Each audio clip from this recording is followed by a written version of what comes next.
welcome back to Shem's Universe. So today guys, we're going to discuss karmic debt number 14 and how that relates with the eastern and western side of numerology in regards to the name number. And I'm also going to discuss if it is your life path number as well. As I said in the prior video, with the karmic debt numbers, I don't really consider them to be a birth number. 13, 14, 16, or 19. I really don't view that as something that you should look out for if you're just born that day. You'll just have good qualities. I wouldn't really expect any karmic debt in that sense. So to go forward, guys, the first thing I want to discuss is the expression number / name number. This is the most important one when it comes to karmic debt numbers. So if you have a name number of 14, give a little review. If your first, middle, and last name add to the number 14 on your birth certificate, you have the expression number 14 / destiny number / name number. If you go by a name such as like Rob or Bob or whatever, and that name then vibrates to the number 14, you technically can still have a karmic debt number of 14 if you choose to use that name on a daily and you choose to make most people call you that. Alright, so it's all about self-analysis, what you view yourself as. Like, I have a full name, but I just go by Shem. And that's what I always view myself as. Hence, in the Chaldean numerology, I would just have a number 17 as a name number. All right? So to move on from that, the expression number 14 goes as follows. It's about somebody who has a very changeable nature, needs to learn lessons in regards to not so much the 13 with focus, but in respect to discipline. The 14 changes perspectives a lot. It's 5. It's a very mercurial number. But it is considered to be lucky money in the eastern side of numerology. So this number is consisted of 1, 4, and then 5. 1, as we know, is the sun, so it gives it selfish attributes. 4 is Rahu, which is pragmatic, and then you get a 5, which is very free-willing, almost no boundaries in that sense. So that leads to very addictive behavior through the 5. The 4 leads to a lot of depression and pessimism, and the 1 leads to the selfish attributes. So when you look at that, you have to understand that this is somebody who might have a little bit of wasteful qualities, but might still be good with money, but also very wasteful with it as well. So if you have this name number, I would recommend that you just watch out for how you perceive things in reality, and also how you deal with things financially, emotionally, and just through your relationships in general.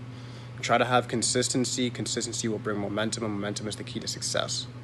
Alright, so that should be your actual formula if you have a 14. Consistency leading to momentum, and then a key to success. Because that's all there is to it. 14's biggest challenge that their karmic debt is that they cannot stick with anything. They can't actually be relied upon by other people. They let the people around them down because they cannot come through with anything that they do. They're considered indecisive, fragile-minded, very changeable, almost weak in nature. That is the farthest thing from the truth, though. Behind these distractions that they allow themselves to wallow in, they're extremely powerful people that if they use their abilities in the right way, they'll actually control the determination of fate and actually do something very spectacular. So the lesson here, if you have a karmic debt number 14, especially as a name where it affects you day to day, is you need to learn a way to bring your skills to the spotlight. Bring your skills and focus on them and hone them and make yourself better. Focus on self-improvement every day. If you don't have like a structured purpose, as I talked about in my Outwitting the Devil videos, I'd recommend going back to the one where I say how to find definite purpose. Go to that video. If that can't spark a light in you of any sort, my recommendation to you would be this. Whatever you do, whether it's working, working out, doing chores for your family, no matter how young or old you are, you could still take part in this. Do it to the most competent way you can do it. Like, just be extremely competent in everything that you do. If you're going to work every day for a year. Don't even have one sick day. Even when you're sick, just go in. If you work out and have a consistent timetable where you work out, a regimen, even a time that you wake up. Because this is going to bend your mind and make it have to operate in a different way. As I spoke about in other videos, habits have a big neurological effect on how we interpret the world and also how we deal with it. So if you have habits that are healthy, that demand like discipline and consistency and a far-reaching focus and a good sense of visualization, such as something like working out and losing 50 pounds or working out and gaining 50 pounds of muscle, when you have that type of vision, then you accomplish it. It's going to make it a lot easier to accomplish other things because that was hard. The 14 is more of a pleasure seeker than a pain seeker, and that's just a human condition. So when you understand that you need to Look at life not for what's pleasurable, but what's going to be painful, that's going to bring forth something better in the future. Because pain is success. Without something being painful, like, you will not experience success at all. It's just the simple fact about it. All right, so that's it if it's your name number. For the Eastern side, I should cover that a little more actually as well before I move on to the life path. The Eastern side doesn't really view the 14 as a karmic debt. It views it more as a just lucky money number. It says that people with this name number will just simply have a hard start of their life, but most self-made billionaires are 14 name numbers. That's why I said that they have a lot of potential. It's just a matter of extrapolating that from your personality and bring wholeness to your personality through consistency and discipline. All right? So understand that you have all the potential there. You just need to dig deep within, excuse me guys, and actually get it and utilize it to the best of your ability. Speaking for the life path number now, the life path number of 14 would be considered just like a master number, as something that you wouldn't minimize it down to 5. I recommend just leaving it at 14 and looking at all 3 numbers that you have to deal with. So if you do have a life path number of 14, like your month, date of birth, and year add to 14, I recommend you actually just leave it like that and look at life path 1, look at life path 4, and look at life path 5. And take the pros and cons from each of those and combine that, and that's going to be who you are. You need to look at the strengths and the weaknesses because you have all of those within you. The number 1, you're going to have its confidence, its leadership abilities, its hunger, its vision. You're going to have the 4's pragmatism, the 4's organizational skills, and you're going to have the 5's adventurous, fearless nature. So that makes a very, very strong, competent person if used correctly.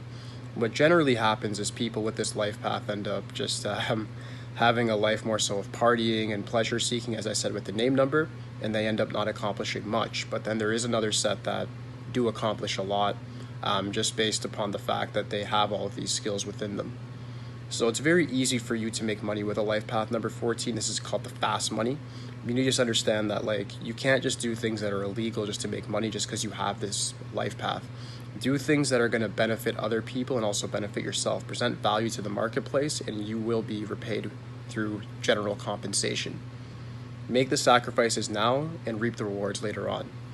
All right, that's what it is for the life path, guys. And a lot of this stuff that I'm saying could really apply to any human being at all. Like, it's not really in particular, like, only this number can take advice from this video. Like, you could take advice from this video whether or not you have this number. It's just reality that we're in. This is how it is. We're in a sacrificial world that you need to sacrifice to get ahead. If you want to actually make money, you got to sacrifice your vices. If you want to keep on fit, you got to sacrifice your vices. Like, that's how it is. Like, you've got to be willing to go through the pain to evolve. Emotional pain, mental pain, physical pain, sometimes pain brought on by others. Sometimes it's not even your own fault, but you got to take responsibility for it regardless. You got to take responsibility for your own life. The karmic numbers make these situations that I'm referring to, that every human can relate to, just more amplified. It just makes it in a way where you start realizing that, okay, a lot of external things are happening, so I got to let go of the external locus of control and have an internal locus of control.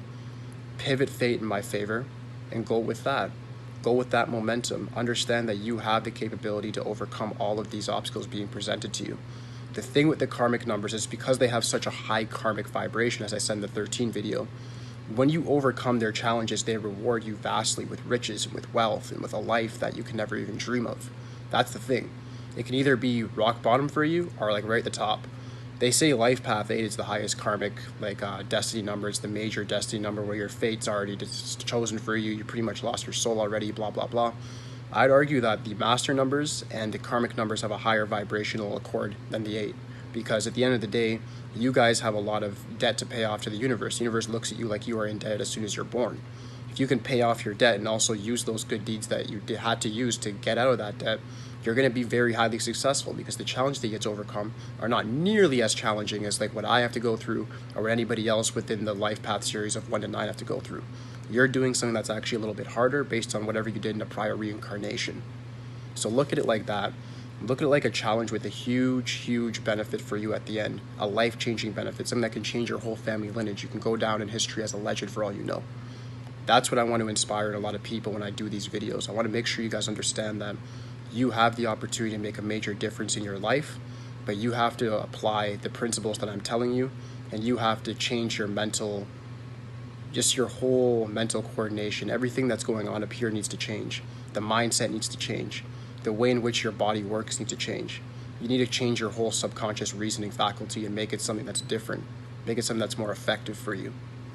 All right, so if you guys have any more questions on the 14 at all, please let me know. I can go over more of this if you would like. There is different tips I can give for the 14.